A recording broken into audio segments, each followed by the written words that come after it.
O Poder de um Olhar. Uma publicação da Igreja Batista da Lagoinha. Primeira edição, agosto de 2014. Introdução. Poucas vezes visitei museus. Um dos que conheci foi na Europa, em que havia exposições de várias esculturas. Observei que uma dessas esculturas era como se fosse a imagem de Jesus. Fiquei bem perto dela. Era algo majestoso, lindo. Porém, reparei que os olhos eram diferentes. Em vez de serem para fora, eram cavados. À medida que eu andava para qualquer lado, os olhos daquela escultura pareciam me acompanhar, em qualquer ângulo. Nesse caso, era apenas uma escultura que foi feita para causar esse efeito. Mas a realidade é que Jesus está sempre olhando para nós, e ao contrário do que muitos pensam, o Senhor não fica nos olhando para ver as coisas erradas que fazemos para nos castigar. Não é isso. Não existe um momento sequer que os olhos do Senhor não estejam fixos em nós, visando o nosso bem. No texto de 2 Crônicas, capítulo 16, verso 9, vemos o quão maravilhoso é o olhar do Senhor e o cuidado dele conosco. Assim diz: porque, quanto ao Senhor, seus olhos passam por toda a terra, para mostrar-se forte para com aqueles cujo coração é totalmente dele. É sobre o poder do maravilhoso olhar do Senhor que fala esta mensagem. Boa audição. Pai, que possamos ver o seu maravilhoso olhar. Queremos conhecê-lo mais, ver como o Senhor nos vê. A sua palavra diz que os seus olhos passam por toda a terra, para se fazer forte para com aqueles cujo coração é perfeito, inteiramente seu. Queremos viver a cada instante essa promessa, que possamos ser fortalecidos pelo seu olhar, para enfrentarmos as lutas da vida e encontrarmos a cada momento a sua vitória. Em nome de Jesus. Amém. O olhar de Jesus. João Marcos foi um discípulo de Pedro. Ele é autor do Evangelho de Marcos, no qual encontramos o maior número de vezes a expressão o olhar de Jesus. Na verdade, estudos indicam que boa parte das informações contidas em seu Evangelho ele recebeu do apóstolo Pedro e sabia de uma forma clara e definida sobre o olhar de Jesus, pois vivenciou o olhar de Cristo sobre si. Como é o olhar de Jesus? Vejamos por meio de alguns textos dos Evangelhos de Marcos como é esse maravilhoso olhar. O olhar de Jesus é aquele que compreende, que acolhe, agrega.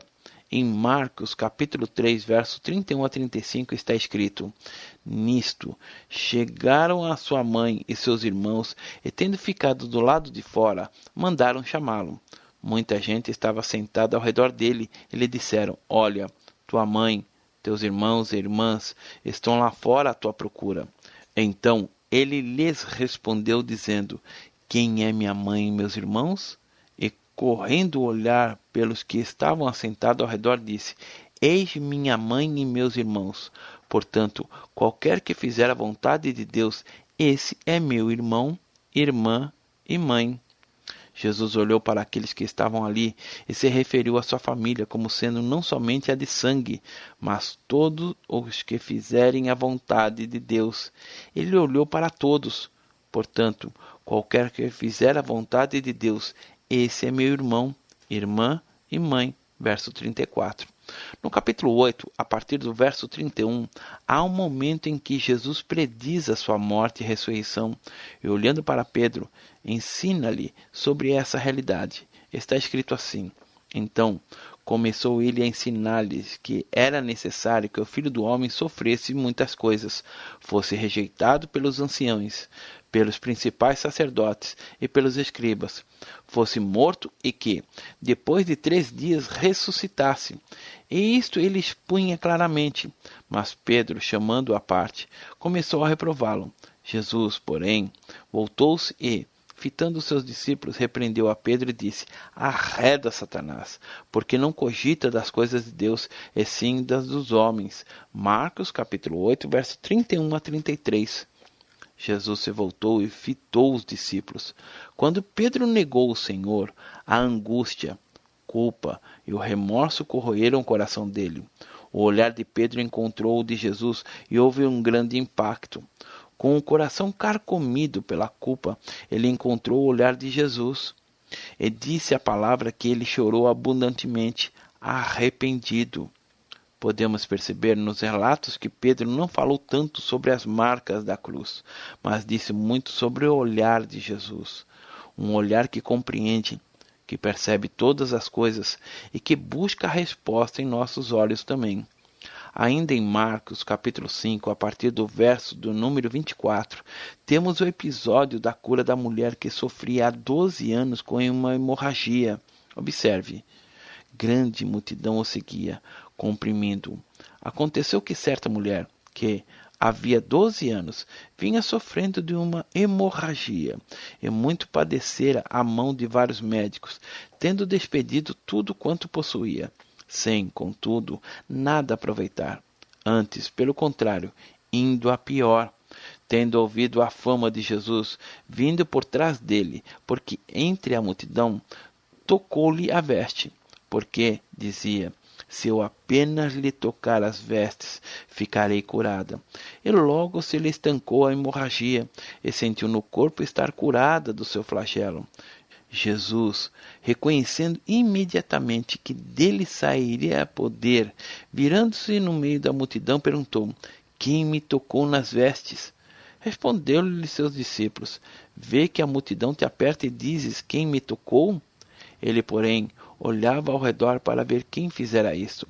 Então a mulher, atemorizada e tremendo, cônscia do que nela se operava, veio, prostrou-se diante dele e declarou-lhe toda a verdade. E ele lhe disse: filha, a tua fé te salvou. Vai-te em paz e fica livre do teu mal. Quando ele perguntou, os discípulos responderam: Jesus, vês que a multidão te aperta e dizes: quem me tocou? Jesus sabia quem era, mas era preciso que a mulher soubesse que ele sabia. No verso 32 diz: ele, porém, olhava ao redor para ver quem fizera isso. O olhar de Jesus é diferente. Jesus é o mesmo ontem e hoje. Ele continua a nos olhar da mesma forma. Não há mudança nele.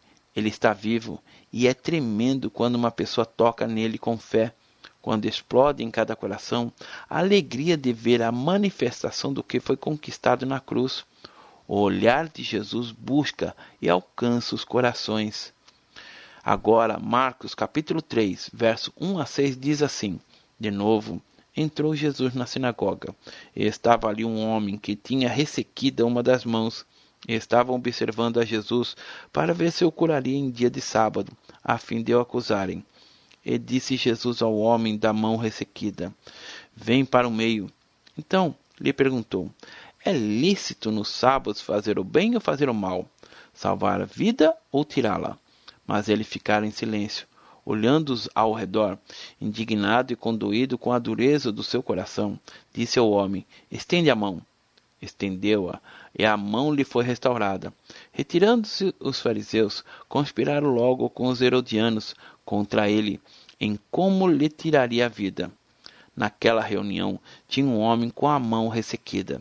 Ele poderia esconder a mão, mas Jesus pôde ver até aquilo que escondemos. Ele chamou aquele homem para o meio de todos, e aquelas pessoas viram que a mão do homem era ressequida. No entanto, era um sábado, e os religiosos da época diziam que no sábado não era permitido curar, entre outras coisas. Mas Jesus veio para mudar isso. Ele olhou ao redor, condoído, com a dureza do coração daquelas pessoas que estavam ali apenas por uma religião, por uma doutrina fria, não compreendiam o que era misericórdia. O olhar de Jesus é de compaixão, mas há o olhar de indignação também, de quando ele olhou para aqueles que estavam ao redor e viu a dureza do coração deles. Ele olhou para o homem com a mão ressequida, pediu que ele a estendesse e restaurou a mão dele. Olhar cheio de amor. Em Lucas capítulo 6, versos 9 e 10, temos a mesma descrição, mas com um enfoque um pouco diferente. Diz assim: então, Jesus disse a eles: que vos parece? É lícito no sábado fazer o bem ou mal, salvar a vida ou deixá-la de perecer. E, fitando todos ao redor, disse ao homem: estende a mão. E ele assim o fez, e a mão lhe foi restaurada. Fitando todos ao redor, estavam todos ali, e ele fitou cada um, olhou para cada um. Jesus fitou um por um, para que todos pudessem olhar nos olhos dele. Por quê? Para que todos pudessem ver o olhar de compaixão do Senhor. Quantas vezes as pessoas têm um olhar frio, um olhar doutrinário, seco, destituído de compaixão, de amor, de misericórdia. Fitando todos ao redor, disse ao homem: estende a mão. Ele assim o fez, e a mão lhe foi restaurada. O olhar do Senhor foi, e é, e sempre será cheio de amor. Você precisa guardar isso em seu coração. Os olhos do Senhor passam por toda a terra para se fazer forte, para aqueles cujo coração é perfeito para com Ele. Em Marcos capítulo 10, a partir do verso 17, está escrito assim: E, pondo-se Jesus a caminho, correu um homem ao seu encontro, e, ajoelhando-se, perguntou-lhe: Bom mestre, que farei para herdar a vida eterna? Respondeu-lhe Jesus: Por que me chamas bom? Ninguém é bom senão um, que é Deus. Sabes os mandamentos: não matarás, não adulterarás, não furtarás, não dirás falso testemunho, não defraudarás ninguém, honra teu pai e tua mãe. Então ele respondeu: Mestre, tudo isso tenho observado desde a minha juventude. E Jesus, fitando, o amou e disse: Só uma coisa te falta. Vai, vende tudo o que tens, dá aos pobres e terá um tesouro no céu. Então, vem e segue-me. Ele, porém, contrariado com esta palavra, retirou-se triste, porque era dono de muitas propriedades, que está em Marcos capítulo 10, versos 17 a 22. Esse moço não era dono de nenhuma propriedade. As propriedades que eram donas dele. Ele queria Deus, mas amava mais as riquezas. Diz a palavra que Jesus, fitando, o amou. O olhar de Jesus é cheio de amor. Ele toca com amor as nossas fraquezas e limitações. Disse ao homem: Vai, vende tudo o que tem e dá aos pobres, e terá um tesouro no céu. Então vem e me segue. A aventura mais fascinante começa a existir em nossa vida quando entregamos tudo o que nos prende para seguirmos a Cristo. O homem ficou muito triste e contrariado porque era dono de muitas propriedades. Outro aspecto que identificamos no olhar do Senhor está em Marcos capítulo 10, versos 23 e 24, sobre o amor às riquezas, que diz assim: Então Jesus, olhando ao redor, disse aos seus discípulos: Quão dificilmente entrarão no reino de Deus os que têm riquezas. Os discípulos estranharam essas palavras, mas Jesus insistiu em dizer-lhes: Filhos, quão difícil é para os que confiam nas riquezas entrar no reino de Deus. Jesus viu aquele homem ir embora triste e disse o quanto é difícil entrar no reino de Deus os que têm riqueza. E o problema não é ter riquezas, mas permitir que elas tenham a pessoa. Mas Jesus, porém, fitando neles o olhar, disse: Para os homens é impossível, contudo, não para Deus, porque para Deus tudo é possível, que está em Marcos capítulo 10, verso 27. Muitas vezes ouvimos a palavra do Senhor, mas não deixamos que Ele nos olhe nos olhos. Os olhos também falam, e nós também falamos com os olhos, seja com amor, compreensão, carinho, ódio, raiva, desprezo. O Senhor transmite toda a verdade em seu modo de olhar, e assim como Ele, podemos passar verdade, os princípios do Senhor, com uma maneira que olhamos para as outras pessoas. O Senhor olhava para o moço rico, proclamando a verdade. Podemos até dizer não, mas o modo como Jesus olha incute em nós a verdade. Pode ser que o impossível venha se tornar possível. Olhar de Salvador. No capítulo 11 de Marcos, versos 10 e 11, vemos o olhar que deseja nos salvar. Bendito o reino que vem, o reino de Davi, nosso pai, hosana nas maiores alturas. E quando entrou em Jerusalém, no templo, tendo observado tudo, Como fosse já tarde, saiu para Betânia com os 12. Jesus entrou em Jerusalém, e tendo observado tudo, saiu com os 12. Fico imaginando quais foram os pensamentos de Jesus ao observar tudo, na praça onde o mesmo povo que o aclamava, estendendo um tapete de palmas, gritava: Crucifica-o, crucifica-o. Observando o palácio de Herodes, o lugar onde os prisioneiros eram castigados, torturados, onde o madeiro, a cruz seria colocada sobre ele. A mesma multidão que gritava: Bendito que vem em nome do Senhor, voltaria as costas para ele, pedindo sua crucificação. Mas Jesus sabia, em tudo havia um propósito. O olhar de Jesus restaura, cura, salva. Em Lucas capítulo 22, a partir do verso 54, lemos sobre o momento em que Pedro negou a Jesus. Então, prendendo, o levaram e o introduziram na casa do sumo sacerdote.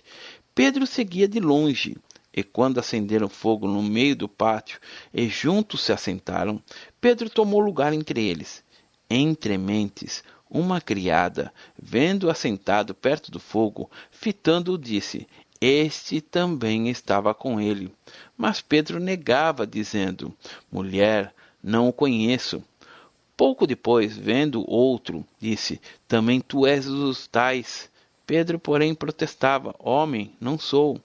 E tendo passado cerca de 1 hora, outro afirmava, dizendo: Também este verdadeiramente estava com ele, porque também é galileu. Mas Pedro insistia: Homem, não compreendo o que dizes. E logo, estando ele ainda a falar, cantou o galo. Então, voltando-se o Senhor, fixou os olhos em Pedro, e Pedro se lembrou da palavra do Senhor, como lhe dissera: Hoje 3 vezes me negarás, antes de cantar o galo. Então Pedro, saindo dali, chorou amargamente. Não era surpresa para o Senhor que Pedro o negaria, e Judas o trairia. Pedro esteve naquele lugar muitas vezes, mas naquele momento era diferente. Ele estava ali negando o Senhor.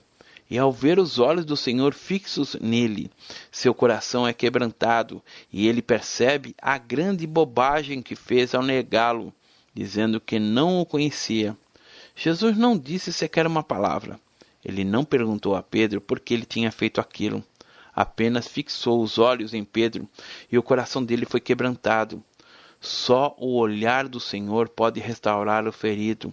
É um olhar cheio de compaixão, misericórdia que leva a pessoa ao arrependimento, ao retornar para os braços do Senhor. Aleluia! A simplicidade da fé. Mas como é o nosso olhar para o Senhor?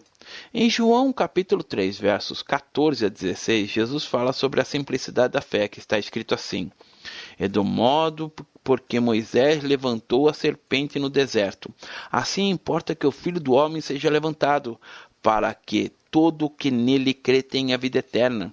Porque Deus amou o mundo de tal maneira que deu seu Filho unigênito, para que todo aquele que nele crê não pereça, mas tenha a vida eterna. Como Moisés levantou a serpente no deserto, vejamos o que está escrito no Velho Testamento. O povo de Israel, depois de sair do Egito, passando pelo deserto rumo à terra prometida, no meio da peregrinação aconteceu esse episódio descrito em Números capítulo 21, a partir do verso 4, que diz assim: Então partiram do monte Or, pelo caminho do Mar Vermelho, a rodear a terra de Edom. Porém o povo se tornou impaciente no caminho, e o povo falou contra Deus e contra Moisés: Por que nos fizeste subir do Egito, para que morramos neste deserto, onde não há pão nem água? E a nossa alma tem fastio desse pão vil. Então o Senhor mandou entre o povo serpentes abrasadoras, que mordiam o povo, e morreram muitos do povo de Israel. Veio o povo a Moisés e disse: Havemos pecado, porque temos falado contra o Senhor e contra ti. Ora ao Senhor que tire de nós as serpentes. Então Moisés orou pelo povo. Disse o Senhor a Moisés: Faze uma serpente abrasadora, põe-te sobre as haste, e será que todo mordido que mirar, verá. Fez Moisés uma serpente de bronze e a pôs sobre a haste. Sendo alguém mordido por alguma serpente, se olhava para o bronze, sarava. Durante a peregrinação, o povo começou a murmurar. E sabendo que murmurar significa dizer, se eu tivesse no lugar de Deus, faria melhor que ele. O povo murmurou contra Deus e contra Moisés. O caminho do Senhor é claro, mas às vezes as pessoas permitem que a murmuração tome conta do coração e a confusão se instala na vida delas. Deus, então, permitiu que as serpentes, cobras venenosas, entrassem no meio do arraial, onde mais de 2 milhões caminhavam. Deus cuidava do seu povo com todo amor e carinho. Durante o dia, o sol era escaldante, a areia queimava, mas havia uma nuvem que cobria o povo. À noite, o deserto era frio, mas aquela nuvem aquecia. Havia água, abundância, não tinha necessidade de murmuração, mas o povo reclamava. Então, Deus permitiu que as serpentes venenosas entrassem no meio do povo. Elas picavam as pessoas e muitas morreram por causa disso. O povo então pede a Moisés para que clamasse a Deus que interviesse. E Deus diz a Moisés o que fazer para livrar o povo de Israel. Disse a ele para fazer uma serpente de bronze e colocá-la na ponte de uma haste bem alta, para que, em qualquer ponto do arraial, as pessoas pudessem ver a serpente de metal. E disse ainda que qualquer um que fosse ofendido pela serpente e o veneno inoculado nele, bastava olhar para aquela serpente de metal e instantaneamente seria curado. Era uma coisa ilógica, mas a nossa fé não se baseia na lógica, mas na ordem de Deus. A bênção de Deus não vem pela compreensão, mas pela obediência. Moisés obedeceu e fez a serpente de metal. A colocou na ponta de uma haste, e aqueles que estavam morrendo pelo veneno inoculados neles, quando olhavam aquela serpente de metal, instantaneamente eram curados. E Jesus mencionou esse episódio dizendo: assim como Moisés levantou a serpente no deserto, assim importa que o Filho do Homem seja levantado, para que todo aquele que nele crê não pereça, mas tenha vida eterna. A serpente simbolizava o pecado, o veneno. A palavra de Deus diz: aquele que não conheceu o pecado se fez pecado por nós, para que nele fôssemos feitos justiça de Deus, que está em 2 Coríntios capítulo 5, verso 21. Jesus foi levantado na cruz, ele tomou nosso lugar, se tornou em pecado por nós. A verdade da nossa fé repousa exatamente nisso. Fez Moisés uma serpente de bronze e a pôs sobre as hastes. Sendo alguém mordido por alguma serpente, se olhava para a de bronze, sarava. Hoje temos o olhar de Jesus, um olhar que compreende, que busca, que chega ao coração, um olhar cheio de amor, que restaura e salva. A nossa fé é a certeza das coisas que se esperam e a convicção dos fatos que não se veem. Está em Hebreus capítulo 11, verso 1. Existe um cântico muito bonito que diz assim: olhar somente a ti, Senhor, e não olhar atrás, seguir teu caminhar, Senhor, seguir sem desmaiar, olhar somente a ti. Considerações finais. Quem sabe, querido, querida, você esteja passando por um momento delicado na sua história. Então, olhe para o Senhor. Como você pode ver nesta mensagem, o olhar do Senhor é tudo o que precisamos. Um cego pode olhar para Jesus não com os olhos físicos, porque não tem a visão natural, mas com a visão espiritual. Está escrito: os olhos do Senhor passam por toda a terra, para se fazer forte para com aqueles cujo coração é perfeito para com Ele. Sejam quais foram as circunstâncias que esteja vivendo, lembre-se sempre que os olhos do Senhor estão sobre você.